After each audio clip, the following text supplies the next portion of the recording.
Desde el asentamiento de las primeras civilizaciones y la domesticación de los cultivos, el manejo del agua por parte del hombre ha sido fundamental para su crecimiento.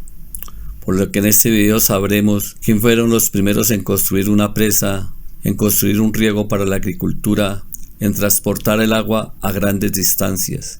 Los primeros en su potabilización, filtración y desalación del agua. ¿Cuál fue la primera ciudad con un sistema de abastecimiento de agua?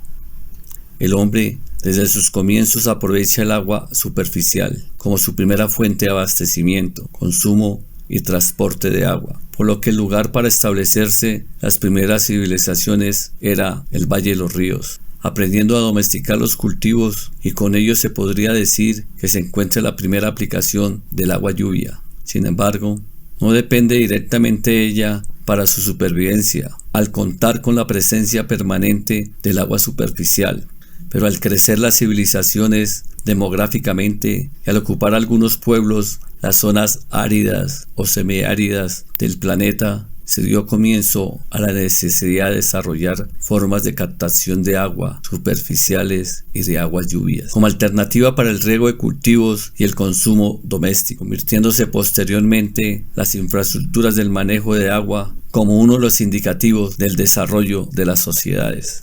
Se tiene constancia que la primera presa la construyeron los antiguos egipcios alrededor del año 2770 a.C., conocida por su nombre como Sat el-Karafa, que en árabe significa presa de los paganos, ubicada a 30 kilómetros del sur del actual Cairo, con una altura de 14 metros y una longitud entre 80 y 100 metros. Para su construcción se utilizaron más de 10.000 toneladas de piedra y gravilla para su núcleo. Sus paredes se revistieron de mampostería. El grosor del muro tenía 98 metros en la base y 56 en la corona. Su construcción se realizaría entre 10 a 12 años, hasta que una crecida provocó la destrucción parcial antes de que fuera terminada. Se concluye esto porque no aparece que existía un vertedero y un desvío del río durante su construcción. Tampoco hay restos de sedimentos acumulados en la parte interna del embalse.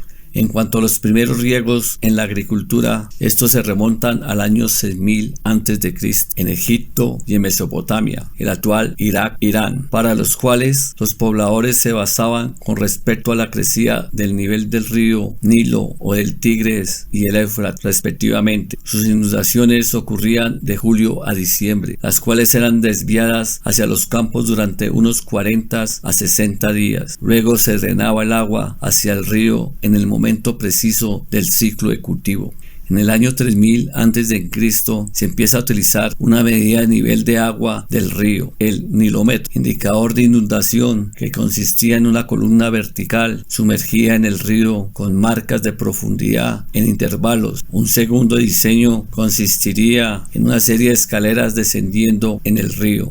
4 siglos después, en la primera dinastía en Egipto, bajo el reinado del rey Menes, se construyó el primer proyecto de riego a gran escala, para lo cual se utilizaron presas y canales para dirigir las aguas de la inundación del Nilo hacia el lago Moeris. A principios del siglo VII a.C., el rey de Siria, Sennacherib, mandó construir un acueducto para abastecer la capital, Nínive, con una longitud de más de 40 kilómetros entre canales y acueductos. Conocido especialmente por sus obras de ingeniería y arquitectura, Sennacherib construyó una de las ciudades más importantes de la época. Incluso, últimamente se cree que también los famosos jardines colgantes de Babilonia, considerados como una de las 7 maravillas del mundo antiguo. Es importante aclarar que Mosul no se debe confundir con la antigua capital asiria de Nínive, que se encuentra en la parte oriental de la ciudad, pues muchas personas tienden a confundirlas.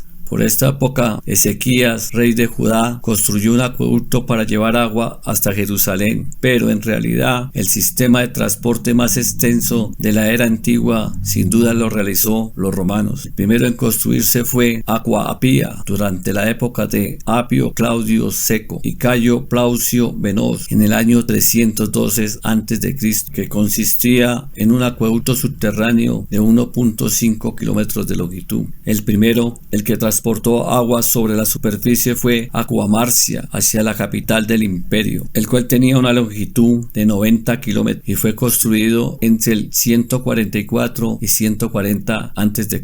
durante la República Romana, periodo donde los acueductos que suministraban el agua a la antigua ciudad romana y la abastecían con alrededor de 140.000 metros cúbicos de agua al día. Entre el año 4000 y el 2000 a.C.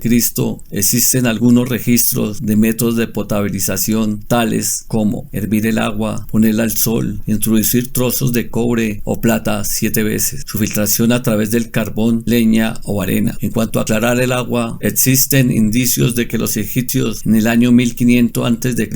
utilizaban la sustancia química de alum. Esta sustancia, también conocida como la piedra de alumbre, está compuesta por sulfato de potasio o aluminio y hoy en día se continúa usando para los procesos de coagulación en las potabilizadoras modernas. Habitualmente, el agua se filtraba en las casas de manera individual. Solo hasta 1804 en Paisley, Escocia, fue donde por primera vez se pensó en hacer una instalación de filtro para toda una población. Posteriormente, en 1829, en Chelsea, Londres, se construye la primera planta de filtros lentos de arena. A medida que la demanda de agua filtrada aumentaba, se fue estudiando más a fondo el trabajo de los filtros y se descubrió que no solo hacían un proceso de cribado, sino que también transformaban la materia orgánica. Con el surgimiento de la microbiología, a mediados del siglo XIX, se le fue dando cada vez mayor importancia al aspecto bacteriológico de la filtración,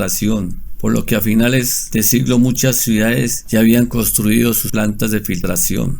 Con respecto a la desalación, en la Grecia clásica, figuras como Tales de Mileto, que vivió del 623 al 546 a.C., y Demócrito, que vivió del 460 al 370 a.C., ya hablaban sus escritos de algunos métodos físicos de hacer pasar agua a través de la tierra, pero realmente solo fue hasta que Aristóteles diseñó el primer evaporador conocido, destinado a facilitar bebida a los marinos griegos en sus travesías. Para el siglo XVI ya los barcos empezaron a dotarse de alambiques para destilar en alta mar, los cuales ya se volvieron habituales en las naves del siglo XIX. No fue hasta que después de la Segunda Guerra Mundial cuando se instalaron las primeras plantas desaladoras, y posteriormente tendríamos que esperar hasta los años 60 para que se produjera el invento que revolucionaría la desalación de agua por medio de la ósmosis inversa, proceso que consiste en aplicar presión sobre una solución de agua salada y hacerla pasar a través de una membrana semipermeable, cuya función fue permitir el paso del disolvente,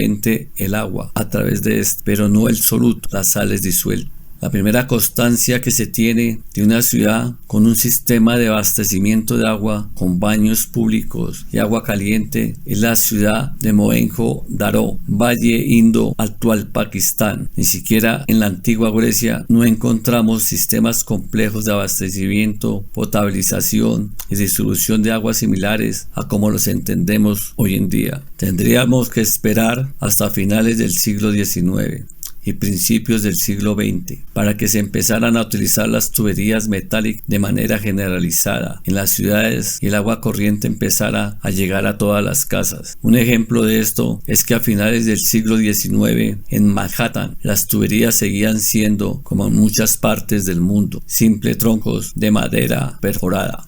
Como podemos ver, es importante proteger y hacer un buen uso del manejo del agua. Además, que el agua ayuda a regular la temperatura y los climas que hay en el planeta. Es sumidero de CO2 y fuente de oxígeno. También es el medio de transporte que lleva nutrientes a todas las zonas del planeta para que sean aprovechados por todos los organismos y, por supuesto, es fuente de energía. No olvide suscribirse al canal.